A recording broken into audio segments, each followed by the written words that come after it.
كان في خبر نازل ان رئيس النادي دفع 450,000 جنيه للفريق الاول قبل سفرهم لتونس كمستحقات متاخره ومكافآت وكده، يعني اللي ندفع نص مليون جنيه. لا اصلا مش هتكلم 7,000 جنيه. عايز اقول لحضرتك حاجه، احنا قبل يعني احنا جابوا الناس وطعمونا فعلا من القاهره، والتطعيم ده اتكلف فلوس يعني مش ببلاش يعني على السفر، يعني على السفر يمكن اكتر من 3000 جنيه متطعمينه في النادي هو اللي دفع يعني.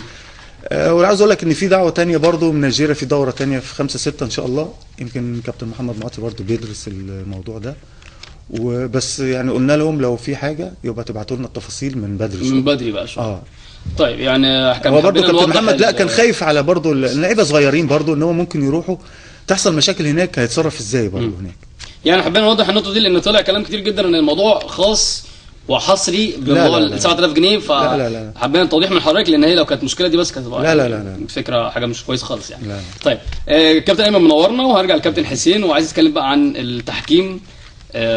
في كذا علامه استفهام وفي كذا حاجه عايزين نتكلم حضرتك فيها، وفيديوهات هنعرضها دلوقتي. ممكن نبدا بفيديو للاهلي والبنزرتي، في هنا بلين وهنا بلين، ممكن نشوف مع بعض وحضرتك تعلق لنا عليه.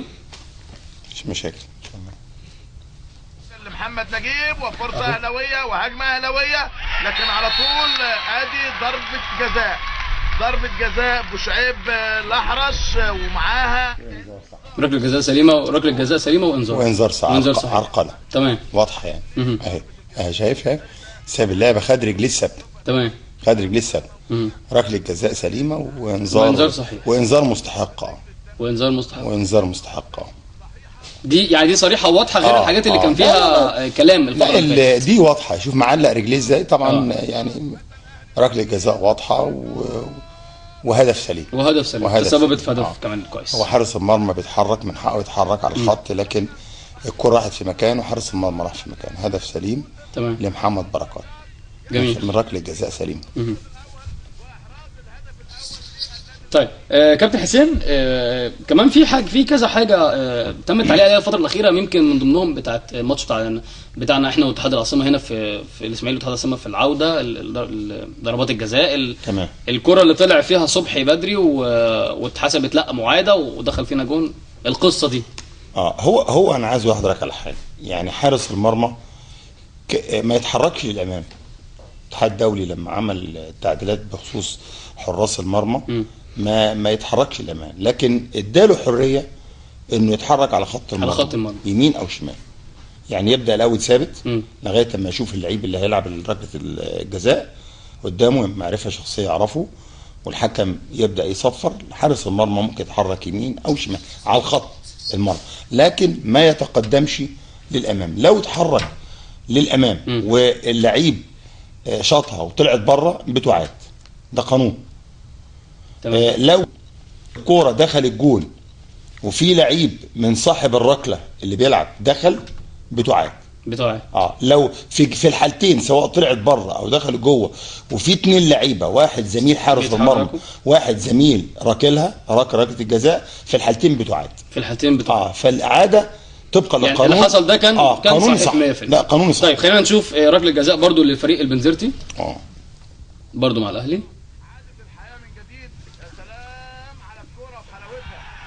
ركله جزاء سليمه، اللاعب في الهواء وتم دفعه من يعني من وسطه زي ما بيقولوا يعني. تمام. يعني لما تشوف حضرتك هتلاقي فيه اهو استعمل قوه زائده. اللاعب رقم 2 اعتقد شديد قناوي. يعني في استعمل قوه زائده. دفع، يعتبر الدفع في جميع الحالات، ممكن دفع بالجسم، ممكن دفع بالكتف، ممكن دفع بالراس، ممكن دفع باليد، كل دي يعني تستحق ركله حره مباشره بره ال 18 داخل منطقه الجزاء، ركله جزاء. طيب من التحكيم من هنا نروح للتحكيم العربي، وكان في كتير من علامات الاستفهام حول اداء الحكام في البطوله العربيه في اكتر من مباراه، اخرها ضربه جزاء مشكوك في صحتها تماما في اللقاء النهائي بين اتحاد العاصمه والعربي الكويتي، وكان في غيرها من الاخطاء، لكن ضربه الجزاء دي مشكوك فيها واتعمل عليها فوكس للسبب ان هي كانت السبب ان الفريق يفوز بالبطوله العربيه. هي معنا على الهوا، هي ممكن نتكلم فيها. لا انا عايز حاجه يعني ايه حضرتك فيها؟ لا ما فيهاش حاجه طبعا. لا ما فيهاش حاجه. لا يعني لا العربي في ظهر لعيب اتحاد العاصمه. لا ما فيهاش حاجه. مفيش حاجه ما فيهاش تسبب. حاجه يعني ما تحسبش ضربه لا جزاء. لا ما تحسبش ضربه جزاء. دي يمكن هي اللي تسببت في الفوز. لا ما تحسب. هو الاتحاد الدولي عمل السيمينيشن، خاصة اللعيبة اللي هم محترفين انهم يحصلوا على ركلات جزاء ويحصلوا على استفادة تمام. من هذه الالعاب، فاعطى للحكم انه يدي بطاقة صفراء ويلعب عليه ركلة حرة غير مباشرة نتيجة انه عمل السيمينيشن. لكن لو طلعت الكورة ركلة مرمى اخد بقى حضرتك، فمن حق الحكم ان يعطي لهذا اللاعب انذار حتى لا يتكرر مثل هذه الاحداث تاني. في الحالات اللي زي دي يعني لا ولا يعني دي ضربه جزاء تحسب. حضرتك بتقول ان هي ما كانتش المفروض تتحسب، تسببت في ان الفريق يفوز بالبطوله العربيه. مارادونا طلع انجلترا من كاس العالم في الارجنتين بايده وطلعت انجلترا من دور الاربعه، يعني مش هنقول يعني من دور ال 32 ولا دور الاربعه، من دور الاربعه. هي كره، هي انا عايز اقول حاجه، هي حلاوه كره القدم في الجدال اللي فيها من خلال اخطاء الحكام. الكلمه دي اتقالت يا كابتن بعد لكن كان في حاجه برضو للاسماعيلي ما اتحسبتش، كانت مع الزمالك تقريبا في الدور الاول من الدوري. مع الزمالك كان في ركلات جزاء واتقال ان هو حلاوه كره القدم في ده، بس اتقال تعليق تاني ان هي لو كانت للزمالك او للاهلي لا ما كانش هيتقال في حلاوه كره القدم، هتعمل مشاكل. احلها لك. هو انا عايز حاجه، يعني هي الناس وناس مبدئيا خلينا نطبق قاعده ان الحكم مش متعمد يأذي حد. تمام. والحكم مش جاي بنيه لا يعني. انا بكلمك بامانه. تمام. خاصه يعني الموسم ده والمواسم اللي قبل كده، انا كحكم صدقني ببقى بصلي وبقرا قران وببقى اقول يا رب عشان ربنا وفقني. انا لاعب مثل ال 22 لعيب اللي في الملعب، عايز اوفق، عايزين يقولوا حسين علي موسى طلع نجم. صدقني هو جواه، لو هو كان جهاد جريشه، لو جهاد جريشه جواه عايز يبقى نجم المباراه ويبقى احسن حكم في مصر. والمباراه دي يعني انا لعبت في افريقيا من مشاهده مستر فرح قدو الله يرحمه المباريات المحليه. تمام. مستر فرح قدو كان ساكن في مدينه نصر في القاهره هنا. اخد بال حضرتك، كان بيتفرج على الدوري المصري من خلال التلفزيون. يعني انا مش معقول انا ابقى دولي 92 والعب نهائي افريقيا بنزير تونس وانكسار نيجيريا ماتش الذهاب، وانا من خلال التلفزيون رشحني نهائي افريقيا اول سنه تحكيم. اول سنه من هنا بيطلع 92 انا دولي حكم النجم في المباراه بالظبط كده. هو عايز يبقى نجم، لكن في هناك العاب بتبقى زاويه رؤيته مش كويسه.